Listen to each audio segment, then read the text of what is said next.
Այն որ Միացյալ Նահանգների նախագահի կողմից գործադրվել է սպառնալիք, հասկանալի է,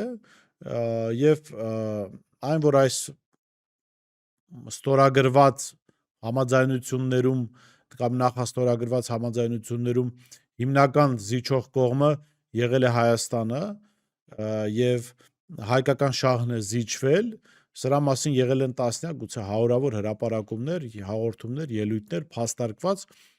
որի մասին ավելորդ անգամ խոսալ միայն այդ Տրամպի ուղին, որ տրվում է Միացյալ Նահանգներին, որ այդ ուղու վրա լինելու են քննարկում են, որ կարող են լինել մաքսային այլ ռեժիմ կամ մաքսային ծառայություններ կարող են մատուցել լրիվ այլ մասնավոր ընկերություններ, ոչ Հայաստանի Հանրապետությունը, այն որ այդ Տրամպի ուղու վերաբերյալ Ալիևը շարունակում է ունենալ այն դիրքորոշումը, ինչ ուներ իրենց կողմից դաշտետված այսպես կոչված Զանգեզուրի միջանցքի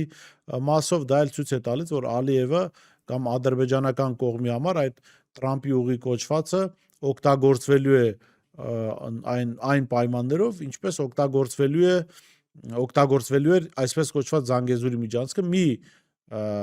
տարբերությամբ, եթե իրենք պատկերացնում էին, որ Զանգեզուրի միջանցքում պիտի կանգնեն ադրբեջանցիները, թուրքերը, ապա Տրամպի ուղում կանգնելու են